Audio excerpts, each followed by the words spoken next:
parties have got interest in terms of reference 1.5 and 1.6. Now, this does not take away Mr. Holden's right to cross-examine if he wants to, but we have to place it on record that we are concerned that Mr.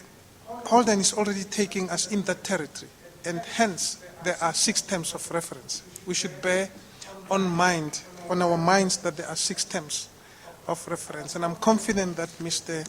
Holden appreciates these terms of reference. Now, what does that mean?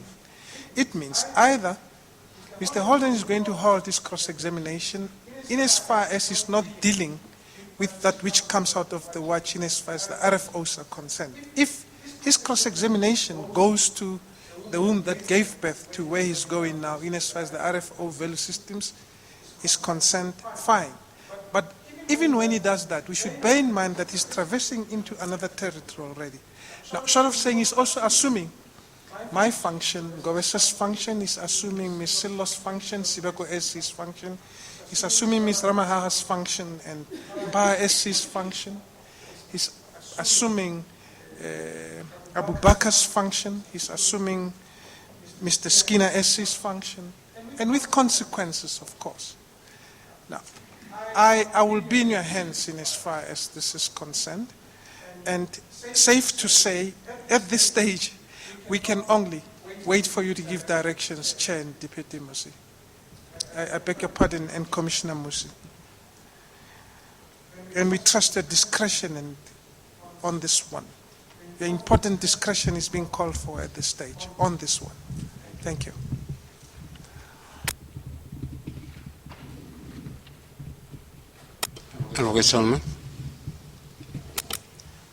Thank you, Chair. We're indebted to those pearls of wisdom from our colleague Lebala SC. I think he's quite right. From our personal point of view, we would not wish to have a situation where Mr. Vermeulen's cross-examination is stood over to another phase of the Commission of Inquiry. So we would not object to Mr. Holden dealing with these documents, bearing in mind the strict parameters of this leg of the inquiry. I can tell you, Chair and Commissioner Musi, that I've discussed the documents that were handed to us over the luncheon adjournment with Mr. Vermeulen. I'm not sure that he can deal with any of the documents, but I don't want to preempt what Mr. Holden's going to put to him. But we do endorse the sentiments of our colleague Lebala that we must limit cross-examination to the first phase of the inquiry. Having said that, we don't object to Mr. Holden dealing with these particular documents. We'll see where he's going with them with Mr. Vermeulen. I don't know if that addresses the issues at hand. Thank you, Chair. Thank you. I think in other words, let's play it by the ear. Let's first see where Mr. Holden wants to go. Mr. Holden?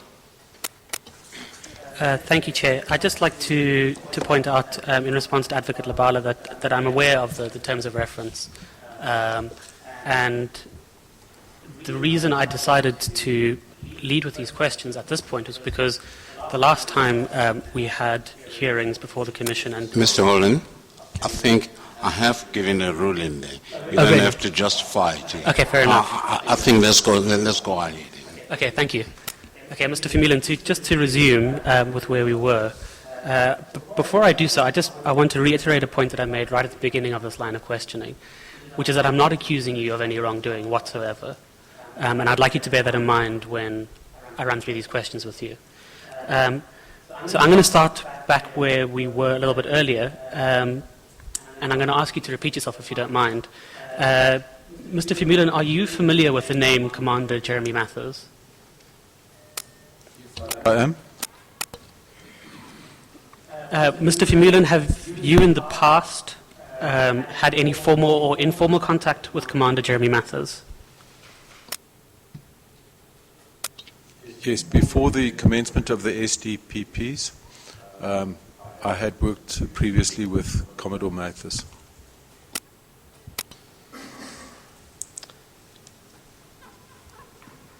Okay, can I now refer the chair and Mr. Vermeulen to pages, let me just double check the reference.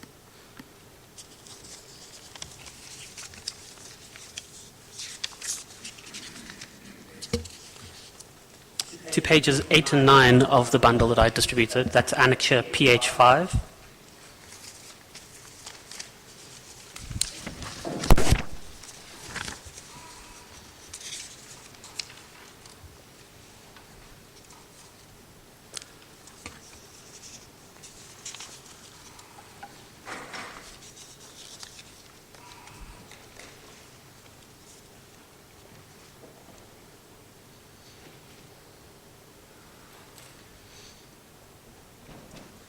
Okay, on the following page, halfway down the page, there's a sentence beginning, a review of Mr. Mather's employment history.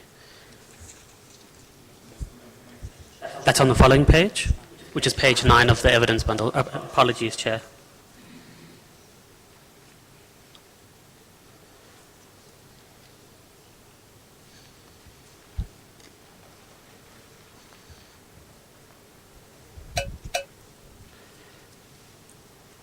It is the fourth paragraph on that page. It starts a review of Mr. Mather's employment history. Mr. Vermeulen, could you please read the paragraph beginning a review of Mr. Matthew's employment history and ending 30 April 2000? A review of Mr. Mather's employment history revealed that he was employed by the DoD as a permanent force member from January 1961 to January 1998. The record reflects that he was also on the permanent force from 1st of February 1998 to 11th February 1998. The record indicated that he entered the reserve force on 12th of February 1998 and left on 31st of January 2000, whereafter he was on the citizen force from 1st of February 2000 to date. The record further indicated that he received his last salary payment on 30th of April 2000.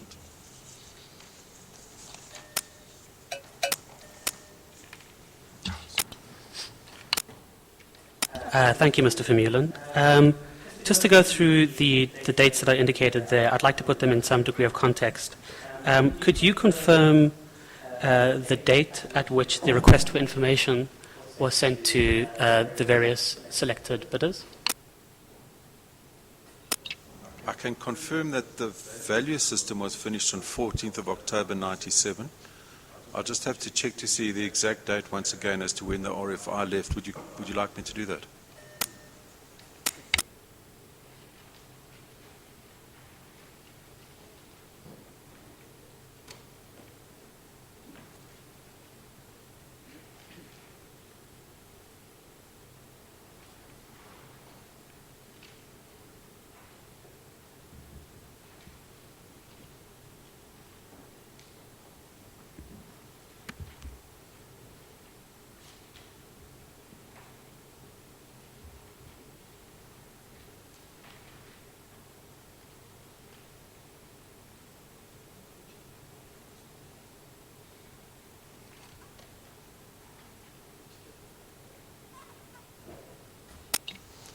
Sorry, the RFI was distributed on the 23rd of September 97 to the various embassies and consulates.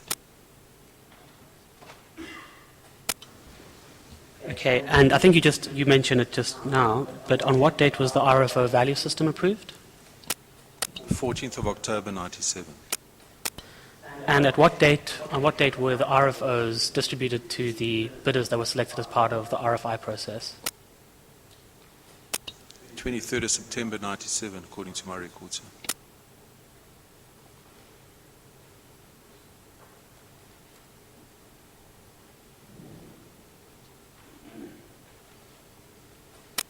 Now, just to clarify one more issue, at what stage did the RFO process end? At what date? Do you have an awareness of that?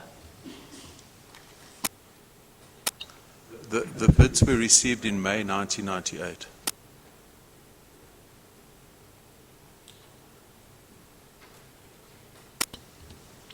Okay, so I think based on what you've just read into the record and what you have just confirmed to me now, we can confirm that Commander Mathers was employed by the DoD during the issuing of the RFIs, the issuing of the RFOs, and left prior to the receipt of offers. Is that correct? That would appear to be correct, yes.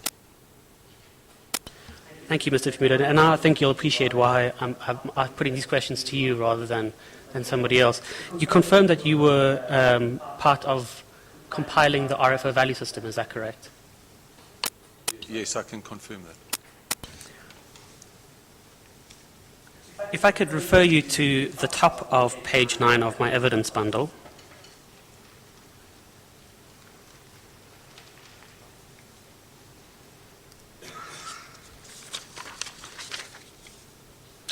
Sorry, apologies, Chair. Could you refer to page 8 of my evidence bundle?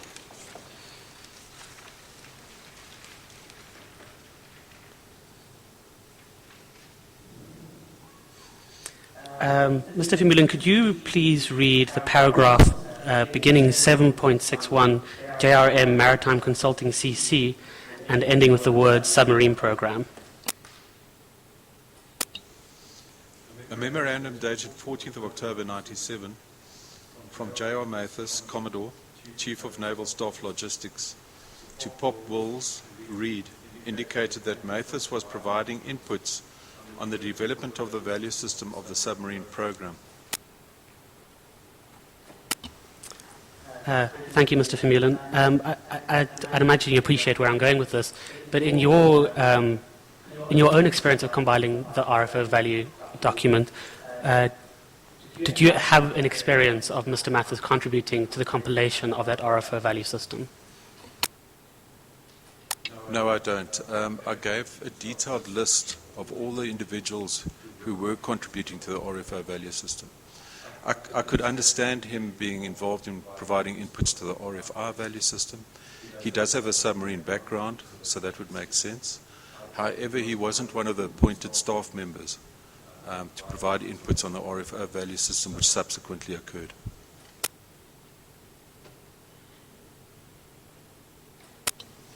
Thank you, Mr. Vermeulen.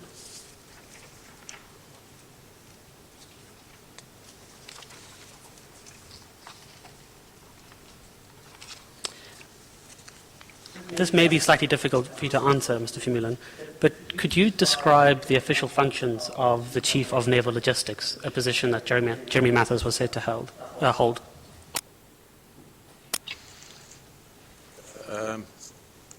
The Director of Fleet Logistics, which is a current term, basically all issues involving logistics of the user system, or the fleet for that matter, fall within his ambit. So he has a broad range of responsibilities in terms of the supportability of all the products, all of the ships, shall I say, in the inventory of the Navy at the fleet. Thank you. As someone without a military background, that's me, I would hope that you would indulge me with what might seem to be a very obvious question. If Commander Matthews was making inputs into the RFO value system, as this document suggests, and his position was Chief of Naval Logistics at the time, I would imagine that his inputs into the RFO value system would focus on matters, amongst others, that formed the integrated logistics support element of the RFO. Could you comment on that? Yes, not necessarily the case. As I say, he had a submarine background. He's an engineer, as far as I know. He would have had a very in-depth knowledge of the product as well, apart from logistics. So I should imagine if he was involved in providing inputs, it would encompass the entire span of the product system. However, that's speculation on my part.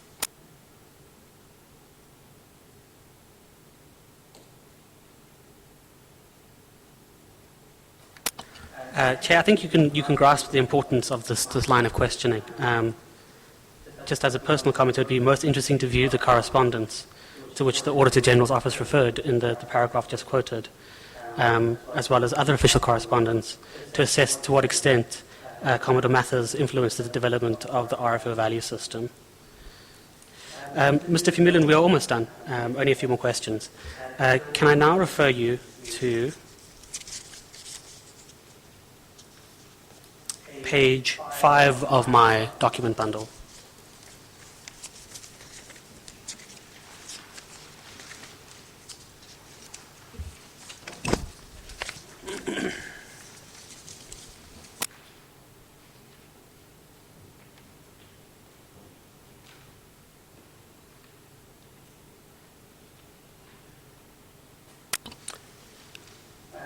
Mr. Vermeulen, would you mind reading in the text that appears on that page into the record for me? Just for clarification, when you say page 5, are we talking about annexure PH3? That is correct. It is the first page, the cover page. I just want to make sure the title's on record. The contents of this page reads as follows.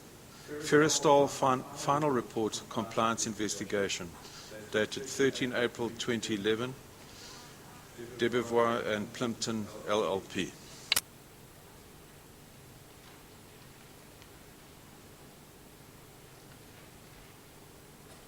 Chair, I will be, as you are probably aware, hoping to testify on this particular document when I do appear before the Commission.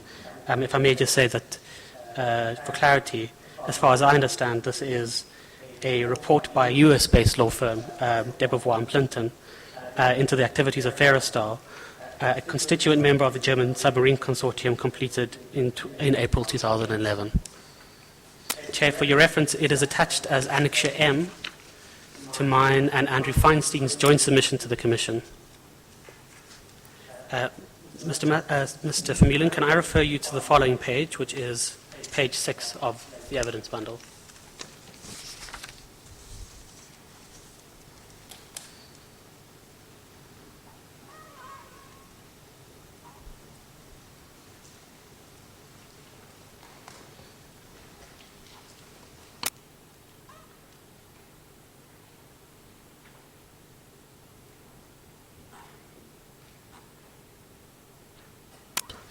Apologies, Chair. In my cross-examination preparation, I thought I'd indicated where I would like Mr.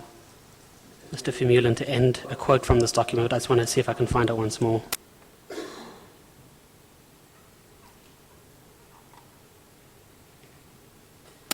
I'm sorry, Mr. Holden, just maybe for my own understanding. Here you have given us 2 pages. Where does this come from? Where does this come from, this report? The Debevoise and Plimpton report, as far as I'm aware, and this was a report that was actually reported on quite extensively in the media. No, besides the media, where does it come from? Because I can't work on what the media says. Fair enough. As far as I understand, and the way that I received this document was that it was leaked online. By leaked, I mean that an individual who had access to this document posted it onto the web. I do note, however, I'm sure that you would probably want to test the validity of this document at some stage. I'd imagine I'd be dealing that with in my testimony. But I would like to note that Debevoise and Plimpton have never contested that this is a report from their office, and they've never contested any of the material within this report. Are you going to testify about the fact that they never contested the validity of this report? Because up to now, ever since you gave me this document, I don't seem to be having that evidence, that they never contested the contents of this report.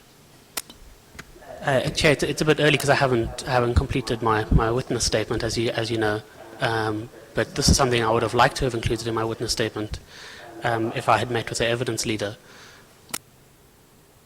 Chair would like to object, if it pleases. Chair Commissioner Musa would like to raise a valid objection in the context of the spirit and letter of this commission and its directives. This page is dealing with interests of other parties that we all know that this commission would not permit for testimony to be led directly and indirectly against them without them being timeously advised. Now, before we even go into the rudiments of the content, the context in which it is being put, interests of two parties are being mentioned, and it sounds negative, Chair.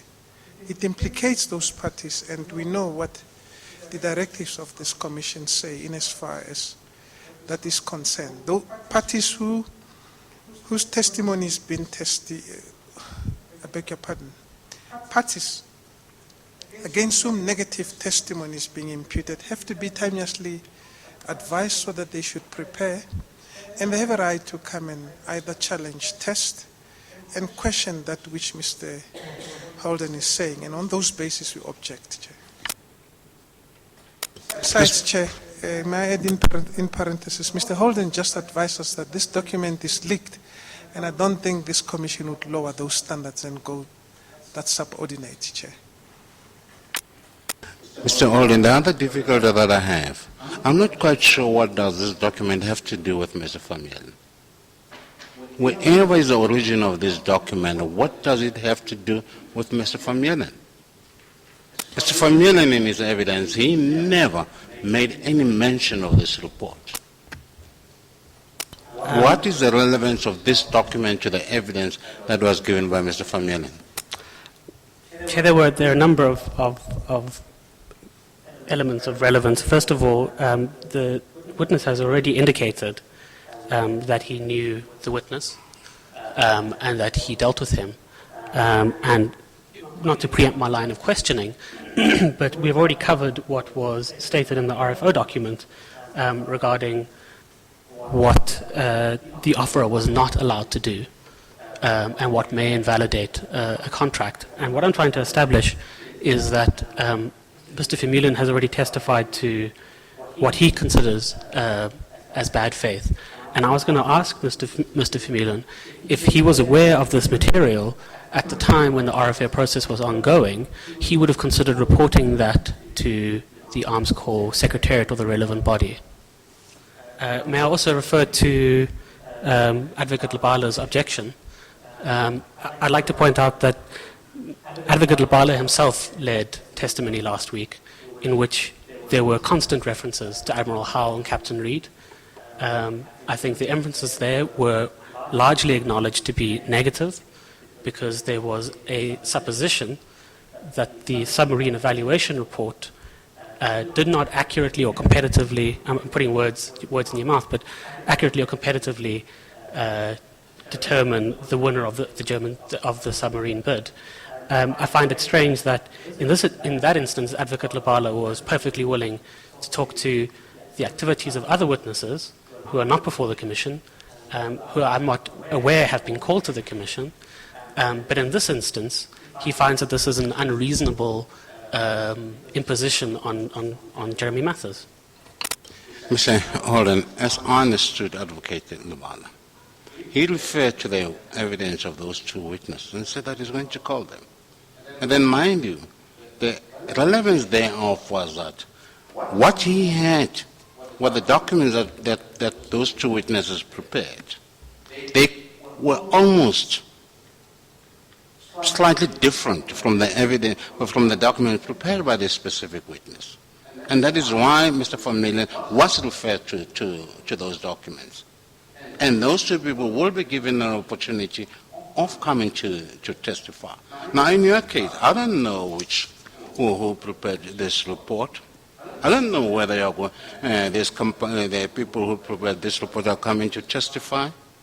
In order to confirm the correctness of what you say, their findings, I don't know if they're going to come, unless if you say to me that, these people, whether they are attorneys or forensic auditors, that they will come and confirm that they are the ones who prepared this report and that the findings as contained in this report, they are correct according to their investigations. Chair, I appreciate the sentiment, and I understand that this would have been an issue, or may have been an issue that we could have canvassed and discussed with my evidence leader had I been allowed to meet with him prior to the beginning of public hearings. I would like to point out... Mr. Holden, I think you are referring to, for the third time, to the fact that if the evidence leaders had met you previously. I was made to understand you will have discussed this matter with the evidence leaders. You are not seeing the evidence leaders for the first time today. Actually, Chair, I'm not sure if you're aware of this, but I have never met. I have not Okay, in sat any with an event, it's evidence not leader that to- important. That is not that important. Let's deal with this document. What is your position to the two questions that I've asked? If you could be so kind, Chair, would you repeat those two questions for me? You want to refer this witness to this document. Is there anybody who's coming to come and confirm the correctness of the contents of this document? Chair, as far as I understand, I'm not allowed to subpoena witnesses to appear before the Commission. I would, however, strongly recommend that they should be subpoenaed to appear before the Commission. These attorneys who prepare this report. That's correct, Chair. Okay, we can talk about that at a later stage.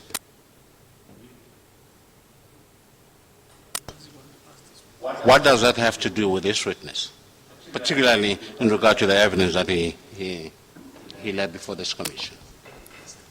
Chair, What do you want to ask him? what do I want to ask him? I think I've already explained what I want to ask him, Chair, but I'll repeat it at this point.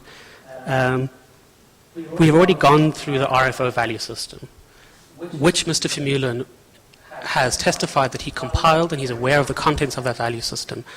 I'd very much doubt that Mr. Vermeulen would agree to append an approval or be part of that process if he didn't agree with the contents of that value system. Sorry, of the RFO. The RFO specifically states a number of stipulations regarding how a contract can be invalidated if an individual is approached or employed by the offerer in this instance. And I would assume that Mr. Vermeulen was at some stage, at least for his own benefit, made aware of the seriousness of that, whether such an approach was made. I would also imagine that he would be under a duty in his position as an Arms Corps employee to report any suspicion of wrongdoing. That would imply to me, at least, and I think this is a useful line of questioning, whether he was ever informed of what would constitute a breach under the terms of those paragraphs that were quoted earlier from the RFO. And very importantly, and I know you've already made your opinion clear about how you value the opinion of Mr. Vermeulen, but I would like to put to Mr. Vermeulen that if he was aware of the substance of the material in front of us, he would have considered approaching the Arms Corps Secretariat based on what he'd been briefed on as a violation of the RFO terms. So in other words, you want him to answer the question whether, if he was aware of this document, whether he would have reported the matter to the Arms Procurement Division. Is that the question? Well, maybe I could rephrase it because I can see that might No, be just hold on. speculative. I'm asking if this is what you said, that if at all he was aware of the existence of this document, would he have reported the matter to the Arms Corps Procurement Commission, Procurement Division? That's correct. Okay, put the question to him. Let's see how he responds to it. Mr. Vermeulen, before we do so, and with the Chair's indulgence, could I ask you to read from page 6 of my evidence bundle with the paragraph beginning Jeremy Mathers. It's in brackets numbered as 3. Chair, we're objecting. We're objecting, and we take this in a serious light as evidence leaders. Firstly, the witness advises this commission that it's a leaked document. Now, at best, the witness could follow, and I'm saying this noting that Ms. Neyman is next to Mr. Holden. Ms. Neyman ought to advise this witness that at best a request could be made for this document to be provisionally accepted, subject to the other rules of evidence permitting it to be allowed. Now, that foundation has not been laid. Number 2, this is a leaked document. Now, are you relegating this? I don't know whether Mr. Holden is relegating this commission to a little less than nothing, as accepting such evidence which carries no value. It's a leaked document, Chair. On those bases alone, the Commission has to raise eyebrows, and I sense that the Commission is trying to be accommodative to Mr. Holden. We are not going to allow this witness to allow this type of evidence to be allowed before this Commission. It violates a number of fundamental premises of the law of evidence, in terms of the Law of Evidence Amendment Act 84 of 1988, Chair. That's our objection. Chair, before and with yours and Commissioner Moosey's indulgence, if I could also just indicate what our attitude is. We're really back to an earlier ruling that you made in regard to asking Mr. Vermeulen to hypothesize and speculate on what he would have done in a certain set of, or confronted with a certain set of circumstances. Now, I mean, it's not particularly helpful when the circumstances are in themselves open to question and doubt as to their authenticity or where they come from. And I do endorse what my learned and good friend Mr. Labala has put, that if the source of this document is dubious and its content is dubious, what is the point of putting to this witness, had you known about this dubious source document, what would you hypothetically have done and what would you have considered your duties to be? It's just really an exercise in futility. Whatever his answer is of no use to this Commission. So we likewise object to this line. Mr. Holden, let's not ask the witness to speculate. Put facts before him and then let him answer. But then let's not ask him to speculate. Just try and find out firstly what the facts are, and from there ask him a question so that he can answer on the basis of the fact and not to speculate. Chair, just to clarify, does that mean I may allow the witness to read from page 6 of the evidence bundle? What is the purpose thereof? Why do you want this document, whose origin is very doubtful at this stage, to be read by the witness? How does that help the Commission? Chair, correct me if I'm wrong, but roughly 5 minutes ago you suggested I proceed with this line of questioning based on the explanation I gave, unless I misunderstood. Could you clarify that for me? Let me say something. I find it rather strange, Mr. Holden. You've been represented. This matter was postponed today because an application was made on Wednesday by your own legal representative to allow you space to read the documents that were given to yourselves on Thursday in order for you to be able to prepare for your cross-examination. Today, what happened to your attorney or your advocate? I was actually going to address that in the first part of the proceedings today, but I wasn't allowed to. I was told to proceed directly to cross-examination. I can deal with it now if you'd like. Fine. Maybe you should deal with it now. Using this question because you have difficulty understanding how questions should be framed. You have difficulty understanding what the objections are all about here, but you have a legal representative. Why can't your legal representative assist you? Chair, with your indulgence, I'm going to read from a statement that I was going to lead earlier on in the Commission's proceedings. And I'm going to start right from the beginning so be very clear about what I'm saying. Mr. Holden, just before you continue, I did not lie because I didn't know what you were going to do or what statement you were going to read. Because the purpose of us postponing the matter on Thursday was to allow you to cross-examine. But then your attorney or your advocate, I'm not quite sure, end up saying that you first want to make a statement. He didn't say to me that he first wants you to explain why you're going to do the cross-examination. He just said that you want to make a statement. And that's why I made a ruling that there's no time for making statements. Apologies, It Chair. mustn't be put as if I was stopping you to cross-examine. It's because I was told that you want to make a statement, and I wasn't even told what type of statement that is going to be. And I said to you, it's not for statement, it's time for cross-examination. I think I want the record to make that very clear. But then you can go ahead and tell us why you wanted to, what sort of statement you wanted to make this morning. Apologies, Chair. I didn't mean to to suggest that you were being unreasonable this morning. That was definitely not my intention. May I read from the statement now? Chair, I am Paul Holden. I am a writer, researcher and historian. I have researched and written extensively on the arms procurement, which is the subject of the Commission's inquiry. Leave was granted to my legal representative last Thursday to cross-examine Mr. Vermeulen. I wish to conduct the cross-examination myself.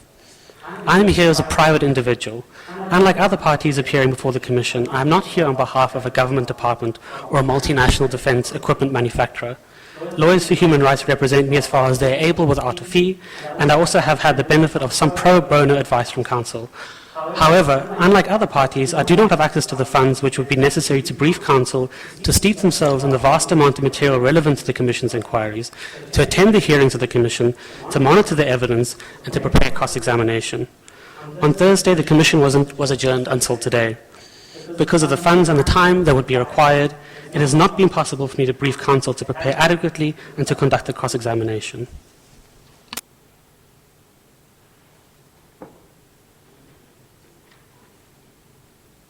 Thank you. Let me follow up on the real question I wanted to, or the real issue I wanted to raise with you.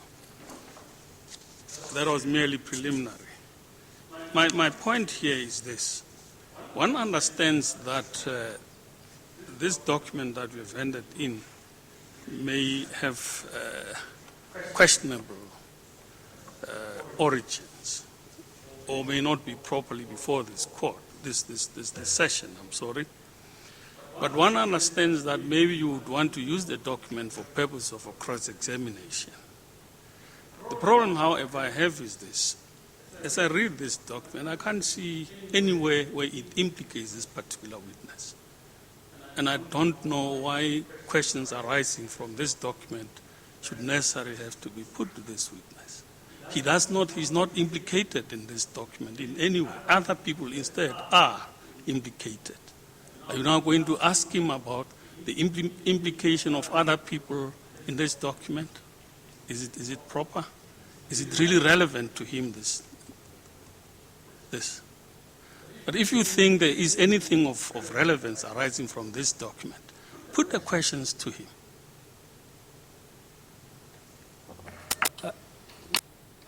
I will do so. I will ask you, Mr. Vermeulen, then not to read this matter into the record, although I do point that it does actually form part of the public record, in as much as it's available very easily online and also formed an annexure to my submission.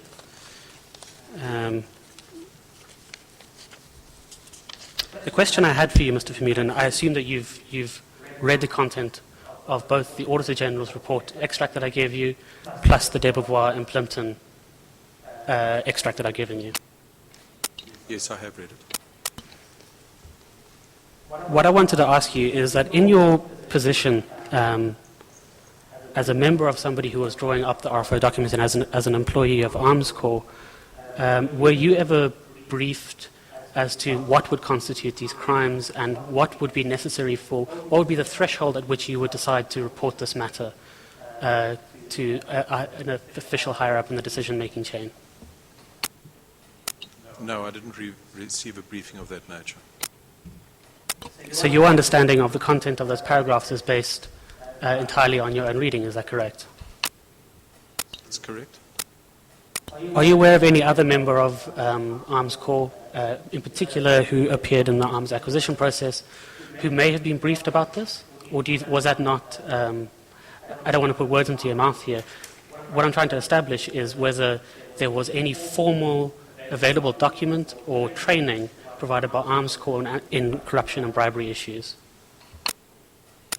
Yes, Arms Corps has a legal services division who would be well aware of the consequences around these terms and conditions. Thank you. Now, as far as I understand, if you were, as an employee of Arms Corps, you would have had a responsibility to report any wrongdoing to the relevant body or official within Arms Corps. Is that correct? Certainly, that's correct. And now we come to the nub of the matter. You've read both of these documents, one which has not been allowed into the public record as yet. And the question I wanted to ask you was if you had been aware of this material or of the facts alleged in these materials, would you have considered those facts sufficient to have raised that issue, raised an issue of impropriety with an arms corps official? I'm sorry. I'm not sure how many times should I say this. You are now asking the witness to speculate. Then, if the other witness wants to speculate, and I've said to you many times that, speculation will not help us much. The problem is for Vermeulen, he can decide if he wants to tell us and speculate and tell us if these things had come to his attention and what he would have done. You're not saying to him that they did come to his attention. So you're saying if they had come to his attention, what he would have done. I'm not quite sure how that answer is going to help me or is going to help the Commission. This is my last question on this point. I think the point that I was going to make is that I think it would be useful to compare Mr. Vermeulen's opinion because, and I'm afraid I don't have, I'd imagine this will come out in cross-examination, but if there was any other member of the acquisition team who was aware of the activities of J. Mathers and they did not report that, I would consider that personally curious, and I would like to compare the thresholds at which Mr. Vermeulen would have reported and a certain individual may not have. Does that clarify my line of questioning? Mr. Vermeulen, are you in a position to answer that?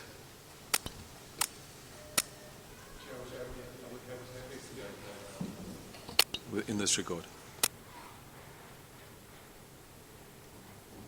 As I said, you're asking him to speculate. Now he's asking you whether do you want him to speculate. And if he does speculate, I'm not sure how that is going to help the Commission. He has given evidence about what he knows. But then about what he does not know, whatever answer he's going to give me, he'll be speculating. Maybe let's get to the next question. Fair enough, Chair. I only have 3 more questions to put to the witness. Mr. Vermeulen, during the evaluation process, were you ever made aware of any individual or entity that appeared at any level in the acquisition chain that may have been promised bribes, gifts, commissions, or any consideration whatsoever? In this regard, I would ask that you contemplate both formal documents put to you and talk around the water cooler, as it were. No, I have no first-hand experience at all of any individuals being approached towards accepting bribes or having had accepted bribes.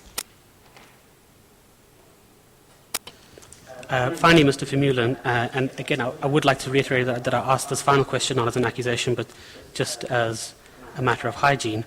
Did you ever, either during the evaluation of Project Wills or thereafter, receive from the German Submarine Consortium or its subsidiaries, or from DCN or its subsidiaries, or from Fincantieri or its subsidiaries, or from Cockens or its subsidiaries, any promise of a bribe, gift, commission, or any other consideration whatsoever?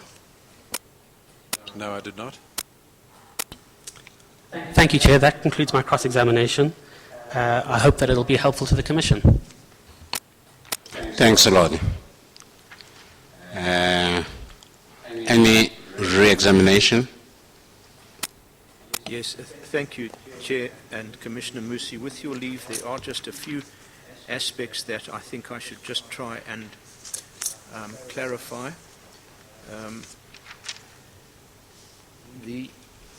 If we could just go, Chair and Commissioner Musi, to the declassified documents bundle.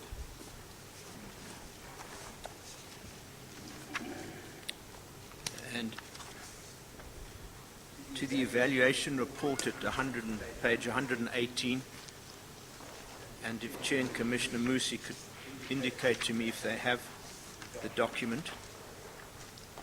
I wanted to go particularly to page 126. It starts at 118, but if we could go to 126.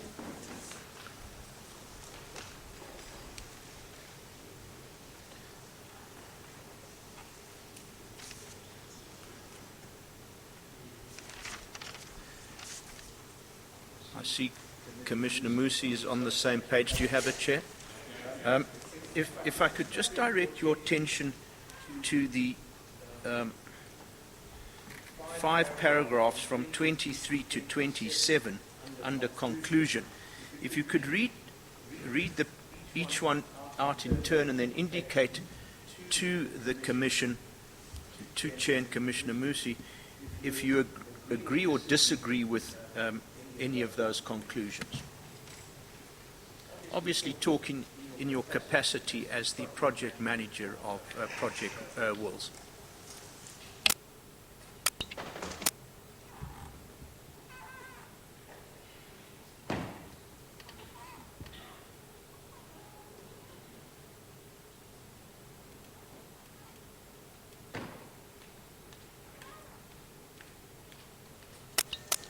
You can go ahead when you're ready, Mr. Vermeulen. Thank you. Thank you, Chair. Yes. In general, all the submarines evaluated are good products and they are all acceptable to the Navy. This is paragraph 23. I would concur with that. I think any one of these products, based on the information we received in the bids, they met the requirements of the Navy and they would have fulfilled their function. With regard to paragraph 24, whilst being a good product, the French Scorpion is considered to be expensive. It was relatively expensive compared to the GSE's offer. 25, the Germans 209 is the best value for money. In a somewhat convoluted manner, I definitely came to the same conclusion based on the logic that I would have applied to assessing these offers. Nevertheless, we arrived at the same conclusion. Based on the provided information, that is a detail of the proposal, the acquisition costs, broad life cycle costs. The Italians offer good value for money but are expensive. The Italians provided an excellent offer. They focused a lot on ILS. They had a very good understanding of the ILS requirements. So yes, they did put together a very good offer, and they were relatively more expensive than the GSC. Paragraph 27, it must be remembered that Swedish Kockums T192 is provided with air-independent propulsion as a standard fit. At least 15% will have to be added to the acquisition costs of the other contenders to provide them with the same capability. Notwithstanding this, the T192 rates second in value for money. Yes, the air-independent propulsion was a feature of the submarine which wasn't required as part of the Navy's functional specification. It was an extra functionality that wasn't considered on that basis. So yes, in short, I agree with the conclusion reached in these underlying paragraphs under conclusion. Thank you, Mr. Vermeulen.